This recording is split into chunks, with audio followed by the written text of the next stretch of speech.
Hello అండి, అందరికీ నమస్కారం. శ్రీకరం శుభకరం.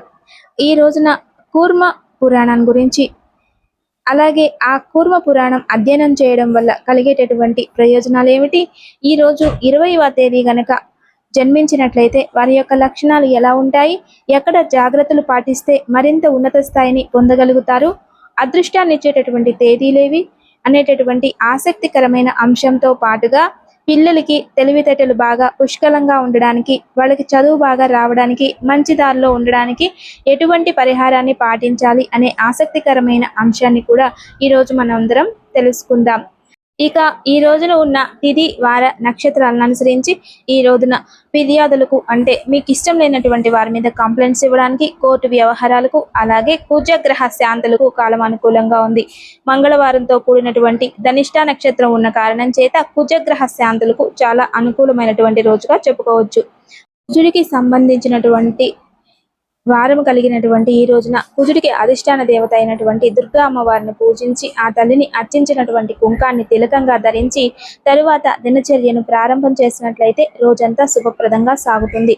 ఇంకా అవకాశం ఉంటే కనుక ఆకుపచ్చగా ఉండే నిమ్మకాయని దండకూర్చి అమ్మవారి యొక్క ఆలయంలో చక్కగా అమ్మవారికి సమర్పించి తరువాత దినచర్యను ప్రారంభం చేయండి. రోజంతా మరింత అనుకూలమైనటువంటి ఫలితాలను పొందగలుగుతారు. ఇక ఈ రోజుకున్న విశిష్టతల గురించి ఇప్పుడు మనం తెలుసుకుందాం. ప్రతి నెల వచ్చేటటువంటి కృష్ణపక్షంలో ఉండేటటువంటి అష్టమి తిథి నాడు పరమేశ్వరుని ఆరాధన చేయాలని, శివుణ్ణి కృష్ణపక్షంలో వచ్చే ఒక్కొక్క అష్టమి తిథి నాడు ఒక్కొక్క నామంతో ఆరాధన చేయడం వలన కొన్ని విశేషమైనటువంటి ఫలితాలు కలుగుతాయని చెప్పి శివధర్మ పురాణం అనే ఒక పురాణం మనందరికీ తెలియజేస్తుంది. ఆ క్రమంలో ఈ రోజున శంకరనామంతో పరమేశ్వరుని పూజించాలని, శంకరోతి శంకరః సమస్తమైనటువంటి శుభాలను కలుగజేసేటటువంటి స్వామికి శంకరుడు కాబట్టి శంకరుడు అనేటటువంటి పేరు ఉంది. అందుకని ఎవరైతే గనక ఎప్పుడు కూడా నిరుత్సాహంగా ఉంటూ ఉంటారో, జీవితంలో ఉత్తేజం లేదు అని బాధపడేటటువంటి వారందరూ కూడా ప్రతి నిత్యం కూడా శంకరాయ నమః శంకరాయ నమః శంకరాయ నమః అంటూ ఈ శంకరనామాన్ని గనక జపిస్తూ వచ్చినట్లయితే మంచి ఉత్సాహవంతులుగా మారడానికి అవకాశాలు ఏర్పడతాయి. అంతటి విశేషమైనటువంటి శంకరనామంతో ఈ రోజున పరమేశ్వరుని పూజించడం వలన అనంతమైనటువంటి పుణ్యం కలుగుతుందని ప్రతీతి. అలానే కృష్ణపక్షంలో వచ్చేటటువంటి అష్టమి తిథి కాలభైరుడు యొక్క ఆరాధనకు చాలా విశేషమైనటువంటిది. అందుకని ఈ రోజున ఆ కాలభైరవుడిని చక్కగా పూజించి అష్టకాన్ని పారాయణం చేసుకుని కుక్కలకి ఏదైనా ఆహారాన్ని అందించడం కనుక చేసినట్లయితే శనిగ్రహ దోషాలు తగ్గుముఖం పడతాయి. అలాగే ఈరోజు శివ పూజకి ఎంత విశిష్టత ఉందో తెలుసుకున్నాం కదా. ఇక ఈరోజు దినఫలాల గురించి తెలుసుకుందాం. ముందుగా మేషరాశిలో ఉండేటటువంటి స్త్రీ పురుషులకు ఈరోజు కాలం చాలా చక్కగా ఉందని చెప్పుకోవచ్చు. అపోహలను తొలగించుకోవడానికి చేసే ప్రయత్నాలు చక్కగా కలిసి వస్తాయి. వృత్తి, ఉద్యోగ, వ్యాపారాల పరంగా అనుకూలమైనటువంటి స్థితిగతులు ఏర్పడుతున్నాయి. దైవ దర్శనాలు చేసుకోవడానికి అవకాశాలు ఎక్కువగా ఉన్నాయి. అన్నదమ్ముల మధ్యలో చక్కటి సఖ్యత ఏర్పడుతుంది. భార్యాభర్తల మధ్యలో మాత్రం కొంచెం చిట్టిపొట్టి తగాదాలు లాంటివి చోటు చేసుకునే అవకాశాలున్నాయి. విద్యార్థులకు కాలం అనుకూలంగా ఉంది. ఇంటిని అందంగా అలంకరించుకోగలుగుతారు. ఇష్టమైనటువంటి ఆహారాన్ని స్వీకరించగలుగుతారు. కొంచెం బద్ధకం అనేటటువంటిది ఉండడానికి అవకాశాలు లేకపోలేదు. ఈ రోజు మీరు ధరించకూడని రంగు తెలుపు రంగు. పాటించవలసిన పరిహారం విష్ణు సహస్రనామ స్తోత్రాన్ని పారాయణం చేయడం. తదుపరి వృషభ రాశిలో ఉండేటటువంటి స్త్రీ పురుషులకు ఈ రోజున వృత్తి, ఉద్యోగ, వ్యాపారాల పరంగా కాలం అనుకూలంగా ఉంది. ఈ రోజు కొంత సమస్యలు ఎక్కువగా ఉంటాయి, చికాకులు ఎక్కువగా ఉంటాయి. కానీ వీటన్నింటినీ కూడా అధిగమించగలుగుతారు. పనుల్లో ఒత్తిళ్లు ఉన్నప్పటికీ కూడా ఇవి కూడా ఉపయోగపడేటటువంటి ఒత్తిడిగా ఉంటుంది. సానుకూలమైనటువంటి ఫలితాలు ఇందులో కూడా కనిపిస్తాయి. భార్యాభర్తల మధ్యలో ఉండేటటువంటి తగాదాలు, సమస్యలు పోవడానికి అవకాశాలు ఉన్నాయి. నూతన పరిచయాలు ఏర్పడతాయి. ప్రయాణాలకు సంబంధించిన రూపకల్పన చేసుకోగలుగుతారు. విద్యార్థుల్లో కాస్త స్ట్రెస్ అనేది పెరుగుతుంది. ఈ రోజు మీరు ధరించుకునే రంగు పసుపు రంగు. పాటించవలసిన పరిహారం ఆదిత్య హృదయ స్తోత్రాన్ని పఠించడం. తదుపరి మిథున రాశిలో ఉండేటటువంటి స్త్రీ పురుషులకు ఈ రోజంతా కూడా ఇంచుమించుగా సానుకూలంగా సాగుతుందని చెప్పుకోవచ్చు. ఆదాయ వ్యయాలు రెండు కూడా సమానంగా ఉంటాయి. ప్రధానంగా రుణాలు తీర్చడానికి చేసే ప్రయత్నాలు కొంతవరకు కూడా కలిసి వస్తాయి. బరువు పెరుగుతున్నాను, బరువు తగ్గించుకోవాలి, లేదా అందానికి సంబంధించిన కొన్ని బ్యూటీ టిప్స్ పాటిద్దాం, ఇటువంటి ఆలోచన చేసే రోజున ఈ రోజు అవకాశాలు ఉన్నాయి. వృత్తి, ఉద్యోగ, వ్యాపారాలు కూడా సజావుగా సాగిపోతున్నాయి. ఈ రోజు ఇంటర్వ్యూలు కూడా సక్సెస్ అవ్వడానికి అవకాశాలు ఎక్కువగా ఉన్నాయి. వయసులో పెద్దవారైన వారికి ఆరోగ్యపరమైన రుణం కూడా చేకూరుతుంది. ఈ రోజు మీరు ధరించుకునే రంగు నీలం రంగు. పాటించవలసిన పరిహారం రుణ విమోచక అంగారక స్తోత్రాన్ని పఠించడం. తదుపరి కర్కాటక రాశి. కర్కాటక రాశిలో ఉండేటటువంటి స్త్రీ పురుషులకు ఈ రోజున కాలం కొంత ప్రతికూలంగా ఉందని చెప్పుకోవాలి. ముఖ్యంగా ఆర్థిక విషయాలలో చాలా జాగ్రత్తగా ఉండాలి. అన్నింటినీ మించి మాట తీరు విషయంలో ఎంతో జాగ్రత్తగా ఉండడం అవసరం. ఈ రోజు కనుక అప్పు ఇచ్చినా, అప్పు చేసినా, తాకట్టు పెట్టినా వాటిని విడిపించుకోవడం కష్టంగా ఉంటుంది. అయితే ఈ రోజు రోజువారీ పనులకు పరిమితం అవుతూ రిస్క్ అనేటటువంటి పదానికి దూరంగా ఉండగలిగితే అంత మంచిది. భార్యాభర్తల మధ్యలో కూడా చిట్టిపొట్టి తగాదాలు అనేటువంటి చోటు చేసుకుంటాయి. వేళకు నిద్రాహారాలు కూడా కాస్త లోపిస్తాయి. ఈ రోజు మీరు ధరించుకునే రంగు కాఫీ పొడి రంగు. పాటించవలసిన పరిహారం అర్జునీకృత దుర్గా స్తోత్రాన్ని పఠించడం. అలాగే పిల్లలకు చక్కటి తెలివితేటలు రావడానికి, వాళ్ళు సన్మార్గంలో ఉండడానికి, అన్నింటినీ మించి చక్కగా చదువుకోవడానికి ఈ పరిహారాన్ని పిల్లల పేరు మీద పెద్దవాళ్ళు ఎవరైనప్పటికీ కూడా చేయవచ్చు. దీనికల్లా మీరు చేయవలసింది ఏంటంటే యాలకులతో దండగూర్చి దాన్ని ప్రతి బుధవారం వినాయకుడికి సమర్పించడం. అయినంత వరకు దేవాలయంలో వినాయకుడికి ఇవ్వడం అనేది మంచిది. ఒక వారం వినాయకుడికి గుడిలో ఇచ్చి, ఒక వారం ఇంట్లో ఉన్న వినాయకుడికి దండ వేసి అలా మాత్రం చేయకూడదు. ఇన్ని యాలకులు అని లెక్క కూడా ఏమీ లేదు. కుదిరితే 27 యాలకులకు తక్కువ కాకుండా ఉండేటట్లుగా మాత్రం జాగ్రత్త తీసుకోవడం అనేది మంచిది. ఇక్కడ ఒకే ఒక్కటి జాగ్రత్త జ్ఞాపకం పెట్టుకోవాల్సింది ఏంటంటే ఆ యాలకులు ఎప్పుడు కూడా ఆకుపచ్చగా ఉండాలి. ఇది చాలా నిదానం మీద ఫలితాన్ని ఇచ్చే పరిహారం కనుక ఓర్పుగా ప్రతి బుధవారం కూడా చేసుకుంటూ ఉంటే చాలా మంచిది. లేదండి మాకు ప్రతి బుధవారం చేయడానికి అవకాశం లేదు అనేటటువంటి వారు అమావాస్య దాటిన తర్వాత వచ్చేటటువంటి తొలి బుధవారం నాడైనప్పటికీ కూడా వినాయకుడికి చక్కగా ఇలా గనక యాలకులతో మాల సమర్పించి, మా పిల్లలకి చదువు బాగా రావాలి, వాళ్ళకి చక్కని తెలివితేటలు ఉండాలి, ఆ తెలివితేటలు సన్మార్గంలో ఉండాలని చెప్పి దండ చేసుకుంటూ వచ్చినట్లయితే బుద్ధికి అధిష్టాన దేవత అయినటువంటి వినాయకుని యొక్క అనుగ్రహం చేత మీ పిల్లలు శ్రీరామ రక్షగా ఉండడానికి అవకాశం ఏర్పడుతుంది. ఇక 20వ తేదీన జన్మించిన వారి యొక్క లక్షణాలు. ప్రధానంగా చంద్రుడి యొక్క ప్రభావం వీరిపై ఎక్కువగా ఉంటుంది. ఆహ్లాదానికి కారకుడే చంద్రుడు. ఆ చంద్రుడి యొక్క ప్రభావం వీళ్ళ మీద ఎక్కువగా ఉందని చెప్పుకోవచ్చు. అందుకనే ఎప్పుడైనా సరే ప్రేమికులు అనేటటువంటి వారు ఎక్కడ ఉంటారు అంటే ఆహ్లాదంగా ఉండే వారి దగ్గర ఎక్కువగా ఉంటారు. అంటే ఎక్కువ ఇంట్రెస్ట్ గా ఉంటుందని చెప్పుకోవాలి. వీళ్ళని ప్రేమికులుగా మనం చెప్పుకోవచ్చు. అంటే వీళ్ళకి ప్రేమ వివాహాలు జరగడానికి మాత్రం అవకాశాలు కొంచెం తక్కువ అనుకుని కారణాల చేత ప్రేమ వివాహం జరిగినప్పటికీ కూడా ఆ మ్యారిటల్ లైఫ్ పూర్తిగా సాగుతుందనేటటువంటి ఇన్సూరెన్స్ ఉండడం కూడా కొంచెం కష్టమని చెప్పుకోవచ్చు. వీళ్ళు ఎప్పుడూ కూడా విలాసాలకు అధికమైన ప్రాముఖ్యత ఇస్తారు. అందానికి కూడా ప్రాముఖ్యత ఇస్తారు. అందమైన వస్తువులు కొనుగోలు చేయడానికి కూడా ఇష్టపడతారు. వీళ్ళకి కొంచెం పికిల్ మైనస్ అనేది ఎక్కువగా ఉంటుంది. బాగా ఆలోచిస్తారు. చాలాసేపు ఆలోచించి చక్కటి నిర్ణయాన్ని తీసుకుంటారు. నిర్ణయాలు తీసుకోవడానికి ఇబ్బంది లేదు, కానీ కాకపోతే తీసుకున్న నిర్ణయానికి స్టిక్ ఆన్ గా ఉంటారా లేదా అనేది మాత్రం కొంచెం కష్టం అని చెప్పుకోవాలి. ఏదైనా సరే ఒక పని మొదలు పెడితే దాన్ని పూర్తి చేసేంత వరకు కూడా నమ్మకం పెట్టుకోవడానికి అవకాశాలు మధ్యలోనే ఆపేయడమో, లేకపోతే చిట్ట చివరి వచ్చేసరికి కొంచెం విసుగు పుట్టో, లేకపోతే ఇంకోటో ఏదైనా కొత్తవి వీళ్ళని ఆకర్షించే అవకాశాలు వచ్చిన కారణం చేత ఈ పనులు ఆపేసే అవకాశాలు ఉంటాయి. వీళ్ళలో కొంచెం బద్ధకం, సోమరితనం కూడా ఉండడానికి అవకాశాలు ఉంటాయని చెప్పుకోవచ్చు. చక్కటి పేరు ప్రఖ్యాతులు సంపాదిస్తారు. వీళ్ళలో ఆకర్షణ శక్తి కొంచెం ఎక్కువగా ఉంటుంది. అదే ప్రకారంగా 29వ ఏట వీళ్ళ జీవితంలో స్థిరపడడానికి అవకాశాలు ఎక్కువగా ఉంటాయి. ఆకస్మిక ధనలాభాలకు కూడా ఈ 20వ తేదీలో జన్మించిన వారికి అవకాశాలు ఉంటాయని చెప్పుకోవచ్చు. వీళ్ళకి సహజంగా అదృష్టాన్ని ఇచ్చేటటువంటి తేదీలు గనక మనం చూసుకుంటే గనక 7, 16, 25 అనేటటువంటివి అదృష్టం.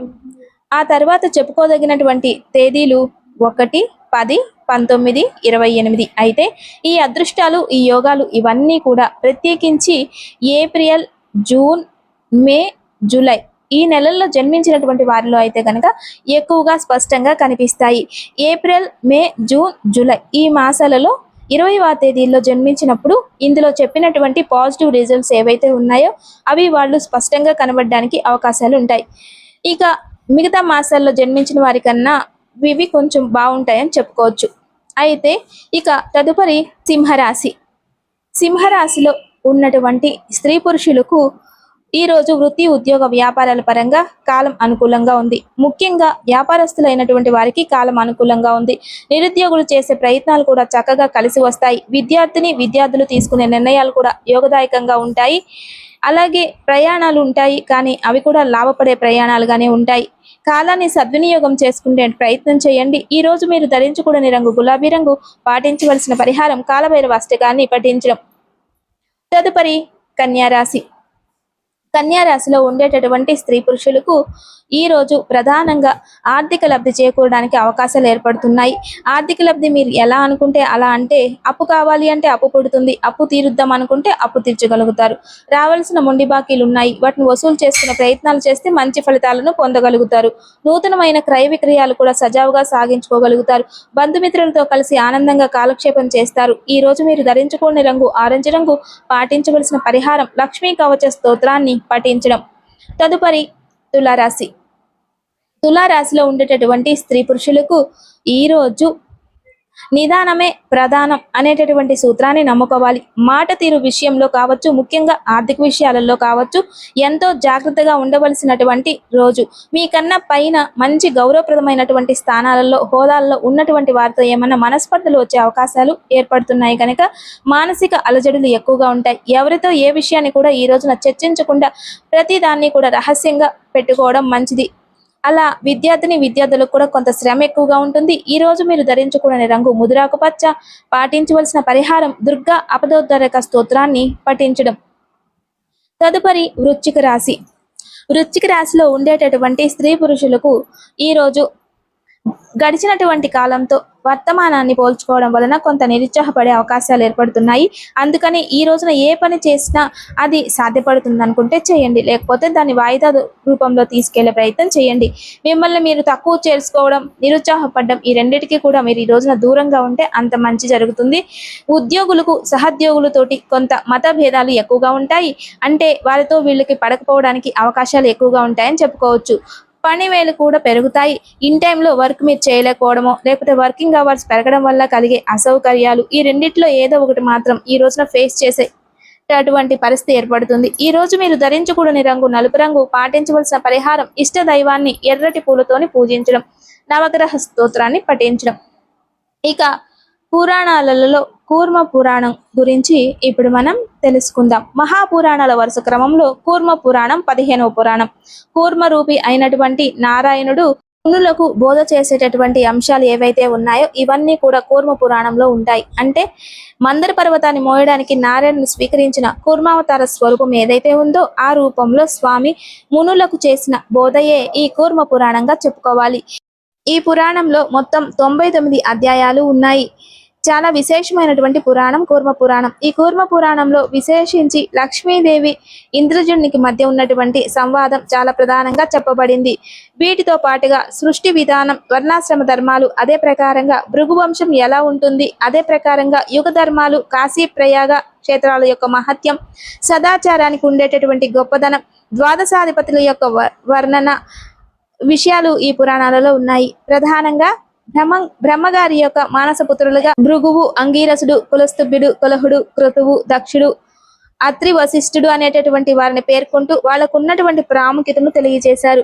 వీటిలో ప్రజలు సుఖ సంతోషాలతో ఉండాలి అంటే క్రమంగా రాగద్వేషాలను వదిలేయాలని చెప్పి సృష్టి ఆదిలో అలానే ఉండేవాడని, క్రమంగా వీళ్ళలో రాగద్వేషాలు బయలుదేరడం వల్లనే వీళ్ళలో దుఃఖం అనేటటువంటిది బయలుదేరిందని చెప్పి ఈ విశేషాలన్నీ చాలా స్పష్టంగా ఈ పురాణం చెప్పబడింది. ధర్మానికి ఉండేటటువంటి ప్రాముఖ్యత, వర్ణం, వీటి ద్వారా కోరికలను ఎలా చక్కగా తీర్చుకోవచ్చు, తద్వారా మోక్షాన్ని ఎలా పొందవచ్చు అనేటటువంటిది ఇది ఇందులో విస్తారంగా చెప్పింది.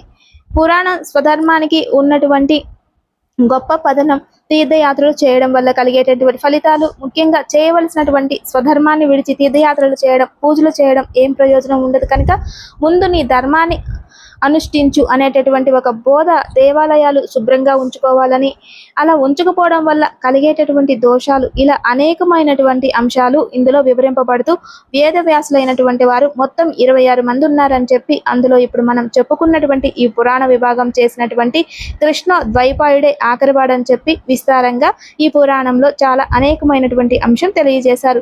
17,000 శ్లోకాలే ఉన్నప్పటికీ ఇందులో ప్రతి శ్లోకం కూడా ఆణిముత్యం అనే చెప్పుకోవాలి. ఈ పురాణాన్ని చదివిన విన్న వాళ్ళందరికీ కూడా చతుర్విధ పురుషార్థాలు కూడా కలుగుతాయని చెప్పి, ఉత్కృష్టమైనటువంటి స్థితి ఏర్పడుతుందని చెప్పి ఫలశ్రుతి మనకు తెలియజేస్తూ వస్తుంది. కనుక పూర్వ పురాణాన్ని చక్కగా శ్రద్ధగా చదివేటటువంటి ప్రయత్నం చేయండి. ఇంచుమించుగా మనకు అందరికీ అందుబాటులోనే ఉన్నాయి కాబట్టి చక్కగా దీన్ని పారాయణం చేయడానికి ప్రయత్నించండి. ఇక తదుపరి ధనుసు రాశి. ధనుసు రాశిలో ఉండేటటువంటి స్త్రీ పురుషులకు ఈ రోజు సాహసోపేతమైనటువంటి నిర్ణయాలు తీసుకుంటారు, చురుగ్గా ఉంటారు. ప్రధానంగా ఒక్క ముక్కలో ఈ రోజున మీకు చెప్పాలంటే కనుక ఈ రోజు మీరు ఎలా అనుకుంటే అలాగా గడపగలుగుతారు. అద్దిల్లు మారడానికి కావచ్చు, ప్రాపర్టీస్ ఇన్వెస్ట్ చేయడానికి కావచ్చు, ప్రయత్నాలు కావచ్చు, ఇవన్నీ కూడా ఈ రోజున కొలిక్కి రావడానికి అవకాశాలు ఏర్పడుతున్నాయి. బంధుమిత్రులతో కలిసి ఆనందంగా కాలక్షేపం చేస్తారు. అలానే వేళకు చక్కని నిద్రాహారాలు కలిగి ఉంటారు. హాబీస్ మీద దృష్టి సారిస్తారు. ఈ రోజు మీరు ధరించకూడని రంగు ఎరుపు రంగు. పాటించవలసిన పరిహారం శని స్తోత్రాన్ని, దశరథీకృత శని స్తోత్రాన్ని పఠించడం. తదుపరి మకర రాశి. మకర రాశిలో ఉండేటటువంటి స్త్రీ పురుషులు ఈ రోజు ఆర్థిక విషయాలలో జాగ్రత్తగా ఉండాలి. మాట్లాడిన తర్వాత అరే ఇలా మాట్లాడకుండా ఉంటే బాగుండేమో అనుకునేటటువంటి విధంగా ఈ రోజున మీ మాట తీరు ఉంటుంది. అలానే తగాదాలు, విభేదాలు కొంచెం ఎక్కువగా ఉంటాయి. ఇంటా బయట ఒత్తిడితో కూడుకునే వాతావరణం నెలకొని ఉంటుంది. సౌకర్యాలు ఉన్నప్పటికీ ఇవి ఉపయోగపడడానికి అవకాశాలు అంతంత మాత్రంగానే ఉన్నాయి కనుక ఈ రోజున పనులను కాస్త వైరాధనలో తీసుకెళ్లే ప్రయత్నం చేయడం మంచిది. అలసట కూడా ఎక్కువగా ఉంటుంది. ఈ రోజు మీరు ధరించుకునే రంగు చిలకాకు పచ్చ. పాటించవలసిన పరిహారం లక్ష్మీ నృసింహ కరావలంబ స్తోత్రాన్ని పఠించడం. తదుపరి కుంభరాశి. కుంభరాశిలో ఉండేటటువంటి స్త్రీ పురుషులకు ఈ రోజు కాలం చాలా అనుకూలంగా ఉంది. కొంచెం మెంటల్ స్ట్రెస్ పెరుగుతుంది. ఇది ఒక్కటే మీకున్నటువంటి ఇబ్బంది, కానీ ఇది ఉపయోగపడేటటువంటి స్ట్రెస్గా ఉంటుంది. ఈ రోజు మీరు తీసుకునే నిర్ణయాలు కలిసి వస్తాయి. మిమ్మల్ని మీరు అభివృద్ధి పదంలో తీసుకెళ్లడానికి గాను కొత్తమైనటువంటి కోచింగ్స్లో చేరడానికి, లేక కొత్త కోర్సులు ఏమైనా నేర్చుకోవాలంటే నిర్ణయాలు తీసుకుంటే అవకాశాలు ఎక్కువగా గోచరిస్తున్నాయి. వాహన యోగాన్ని గ్రహస్థితి సూచిస్తుంది. సాహిత్యం, లలిత కళలు ఇటువంటి వాటి పట్ల ఈ రోజు కాస్త శ్రద్ధ చూపించే అవకాశాలు ఎక్కువగా కనబడుతున్నాయి. కబుర్లు బాగా చెప్తారు. ఈ రోజు మీరు ధరించుకునే రంగు వంకాయ రంగు. పాటించవలసిన పరిహారం వెంకటేశ్వర కరావలంబ స్తోత్రాన్ని పఠించడం. తదుపరి మీనరాశి. మీనరాశిలో ఉండేటటువంటి స్త్రీ పురుషులకు ఈ రోజున శ్రమ ఎక్కువగా ఉంటుంది. ఫలితాలు తక్కువగా ఉంటున్నాయి. ఊహించినటువంటి ఖర్చులు ఎక్కువగా ఉంటాయి. ఇష్టం లేనటువంటి పనులు చేయవలసినటువంటి స్థితులు ఏర్పడుతున్నాయి. బాధ్యతలు కాస్త బరువుగా పరిణమిస్తాయి. అంతేకాకుండా కొత్త వస్తువులు కొనుగోలు మీద దృష్టిని ఎక్కువగా సారిస్తారు. అందానికి అధికమైన ప్రాముఖ్యతను ఇస్తారు. ఆరోగ్యపరమైనటువంటి చిన్నపాటి చికాకులుండే అవకాశాలు గోచరిస్తున్నాయి. ఈ రోజు మీరు ధరించకూడని రంగు బూడిద రంగు. పాటించవలసిన పరిహారం శివ కవచ స్తోత్రాన్ని పఠించడం. ఇవి నేటి దినఫలాలు. నమస్తే. Thanks for watching.